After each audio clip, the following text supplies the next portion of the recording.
Ratri tak pernah ingat dia bisa memanjat pohon setinggi itu. Namun dia sadar, kini dia berada di atas pohon, di tajuk tertinggi, duduk di salah satu dahannya. Tangannya gemetar memeluk batangnya. Tenggorokannya tercekat, tubuhnya tak kuasa bergerak. Air matanya mengalir tanpa suara. Tawa terkikik dari perempuan yang tadi menyeret tubuhnya ke atas pohon ini terngiang-ngiang di telinganya. Sambung menyambung di antara kegelapan, dari dahan satu ke dahan lainnya. Perempuan cantik dan anak kecil yang digandengnya tadi tak tahu kemana. Namun ada sosok perempuan lain yang berbau wangi yang sama duduk di dahan di depannya. Rambutnya panjang terurai, menutupi sebagian wajahnya yang mengerikan. Suara mendesis diselingi tawa kuntilanak memerangkapnya dengan ketakutan tak terperi. Ratri memejamkan mata. Walau tak ada yang memberitahunya, dia tahu kalau itu Wewe Gombel. Di kejauhan di bawah sana, suara kentongan titir sahut menyaut. Lamat-lamat Ratri mendengar namanya dipanggil-panggil. Namun dia tak kuasa berteriak. Malam semakin larut. Rombongan warga desa yang mencarinya semakin banyak. Beberapa kelompok berpencar ke seluruh penjuru desa, termasuk menyisir pinggir Sungai Kelawing. Desas-desus mengecilkan hati ayah Ratri, bahwa semakin lama tidak segera diketemukan, semakin kecil kemungkinan Ratri ditemukan dalam keadaan selamat. 1000 kemungkinan bisa saja menimpa gadis kecil itu. Sebagian berkata, kemungkinan Ratri terpeleset dan jatuh di kedung saat sedang bermain di pinggir sungai, atau di mangsa buaya yang pernah terlihat beberapa kali di sungai besar itu. Apalagi beberapa anak kampung seberang mengaku melihat seorang gadis cilik bermain sendirian di pinggir sungai sore tadi. Sebagian orang-orang yang masuk dalam rombongan pencari bergumam dalam hati bahwa gadis kecil itu mungkin saja diculik makhluk lelembut bernama Wewe Gombel, yakni hantu perempuan yang menjadi momok anak-anak yang tersesat di senja hari. Sebagaimana kakek dan nenek mereka ceritakan sejak dahulu, bahwa sendekala adalah saat anak-anak sudah harus masuk ke dalam rumah. Bahwa di kaki Gunung Selamet ada manifestasi hantu perempuan yang akan menculik anak-anak yang tersesat di senja hari, membawanya ke alam gaib. Dan menurut mitos turun-temurun itu, jika hingga matahari terbit si anak hilang tak diketemukan, maka anak itu akan raib selamanya, dibawa Wewe Gombel ke dunia lelembut. Suara kentongan titir membangunkan seluruh warga desa. Berita tentang hilangnya seorang gadis kecil membuat desa yang tadinya tenang menjadi ramai dalam sekejap. Para pemuda dikerahkan untuk mencari. Para sesepuh berkumpul berdoa di rumah Ratri. Tampak ibunya tak berhenti menangis, mengharap putri kecilnya segera ditemukan dalam keadaan selamat. Sementara di semak-semak tebal di dekat pohon beringin di pinggir desa, jauh dari rombongan para pencari, seekor macan mengendus-endus membaui sesuatu. Macan Jawa berukuran besar itu mengendap-endap waspada. Dengus nafasnya menggeram saat menemukan sesuatu yang dicarinya. Kelopak bunga sanggalangit tergeletak di bawah pohon beringin itu, berpendar-pendar oleh cahaya kebiruan yang hanya bisa dia lihat dengan mata saktinya. Sekelebatan mata saja dan macan itu telah berubah wujud menjadi Kidarman yang dengan kecepatan tinggi memanjat beringin besar hingga puncak pohonnya. Matanya awas menelisik dahan-dahan gelap. Aroma bunga kantil tertinggal. Gadis kecil dan penculiknya tadi ada di sini. Kidarman segera melesat ke pohon-pohon yang lain. menelusuri jejak bunga kantil dan sangkalangit. Dia harus bergegas. Sebentar lagi tengah malam, dan dia tidak bisa mencegah sesuatu yang telah ada dalam perjanjian leluhur beratus tahun yang lalu.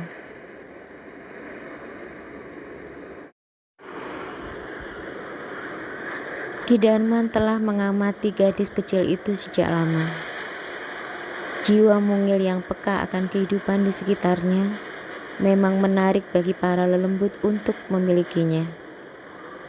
Dan tugasnya lah untuk menjaga jiwa-jiwa itu tetap ada dan tidak berpindah dimensi.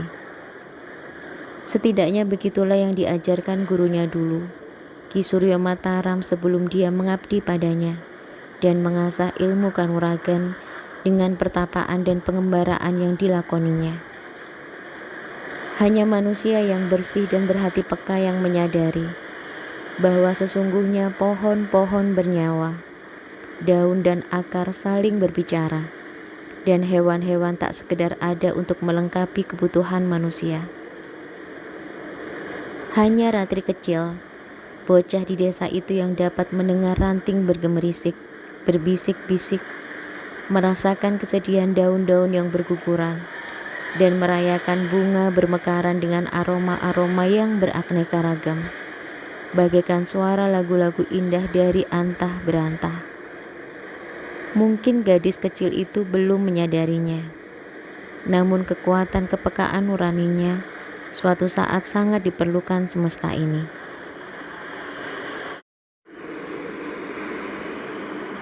Ki Darman telah gagal memperingatkan gadis kecil itu. Rasa keingintahuannya pada jati dirinya sebagai kembang sanggalangit justru telah menuntun gadis itu kepada bahaya. Ki Darman merutuk, namun tak ada waktu lagi. Ia melesat cepat dari satu pohon ke pohon yang lain. Setelah kegagalannya menyelamatkan bocah laki-laki yang ditenggelamkan peri air di Kedung Kelawing, dia harus bisa menyelamatkan yang satu ini. Daun bayur bergemerisik di telinganya. Ki Darman terdiam menyimak, lalu secepat kilat melesat ke utara. Saat kita beranjak dewasa, otak kita akan cenderung melupakan detail-detail kecil yang traumatis, menganggapnya hanya mimpi buruk masa kecil, memanipulasinya atau bahkan menganggapnya tak pernah ada. Begitupun ingatan Ratri. Sekilas dia ingat malam itu tubuhnya teramat lelah, lemas tak ada tenaga, diseret oleh kekuatan gelap yang mencengkeramnya. Tubuhnya diseret berpindah-pindah dari satu pohon ke pohon yang lain. Tercekat tak dapat berteriak, dicekam kengerian yang meremukkan jiwa anak kecilnya. Gemetar di peluknya pohon randu itu. Terisak dia memanggil-manggil ibunya. Sesuatu yang mengerikan masih mencengkeramnya. Tawa nyaring dan wangi manis bercampur anyir menusuk-nusuk batang hidungnya. Tiba-tiba matanya melihat sesosok laki-laki melesat dan hinggap di dahan di depannya. Yang dia ingat selanjutnya adalah cahaya biru seperti kilat, menyambar-nyambar dengan suara yang memekakkan telinga. Jerit kesakitan wewe gombel menusuk-nusuk jiwa. Suara mengerikan sekaligus menyedihkan itu sayup menjauh dan menghilang di telan kegelapan. Sebelum terkulai pingsan, Ki Darman menangkap tubuh kecilnya dan membawanya pergi. Ingsun sabda niracah ayu kembang sangga langit, nirbya moga wigata baya, nira sangkul wisti, tansah sukla praba anangga dipa. Suara Ki Darman sayu berhembus, terdengar pelan menembus mata batinnya. Kalimat yang akan Ratri ingat hingga dewasa kelak. Hampir pukul 2 malam, saat salah satu rombongan pencari yang telah kelelahan mencari kesana kemari, mendengar isak tangis bocah perempuan. Suara itu berasal dari rumpun bambu di belakang rumah Ratri. Dan saat senter-senter dari para pencari yang berkerumun menerangi ke dalam rumpun bambu yang tumbuh rapat, tampaklah bocah perempuan kusut masai berdiri gemetar. Ratri telah ditemukan. Seruan takbir dan gumam syukur bertubi-tubi terucap lega. Perlu waktu bagi mereka untuk menebang beberapa batang bambu petung untuk mengeluarkan tubuh mungilnya yang terjebak di tengah rumpun. Sungguh tak ada yang bisa memikirkan secara akal sehat bagaimana mungkin gadis kecil itu bisa masuk rumpun bambu yang lebat dan tidak bisa keluar tanpa dirobohkan beberapa batangnya. Dan sesungguhnya para pencari itu telah berkali-kali lewat di dekat rumpun itu dan tak melihat ataupun mendengar apapun dari rumpun-rumpun bambu. Rupanya Gusti Ing Murbeng Dumadi masih menyayangi gadis kecil itu dan keluarganya. Ayah Ratri menangis menghambur dan merengkuh permata hatinya. Lalu digendongnya tubuh mungil itu ke dalam rumah.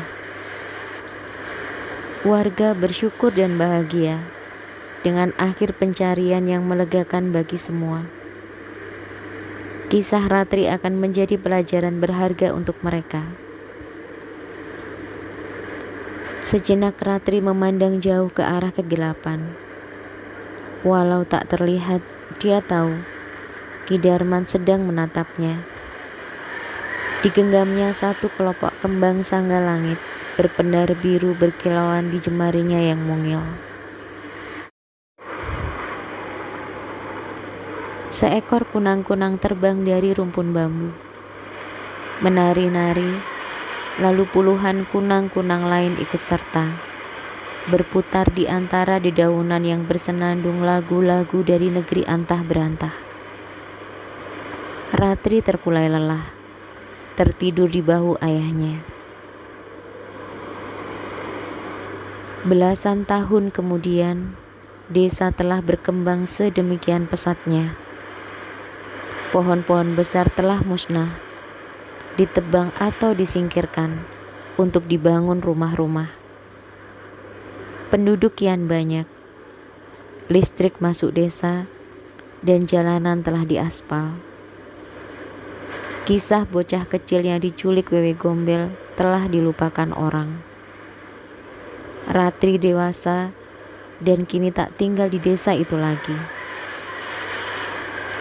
Namun ingatan-ingatan masa kecil kadang muncul dalam momen-momen yang aneh. Semilir aroma wangi manis dan anyir di malam hari saat dia sendirian melewati koridor kampusnya. Dengung lebah di kejauhan yang tertangkap jelas di telinganya. Dan pohon tumbang yang membuatnya sedih tiba-tiba tak dapat dia mengerti. Beragam aroma dan warna-warna bunga di pagi hari yang selalu bisa membuatnya gembira. Gemerisik daun-daun tersapu angin, serta bisik-bisik yang ia dengar lamat-lamat dari 8 penjuru angin. Juga bayangan lelaki bercambang abu-abu dalam mimpi-mimpinya, dengan kalimat aneh yang diucapkannya. Tak dapat dia ingat keseluruhan. Dan tak ada yang dapat menjelaskan.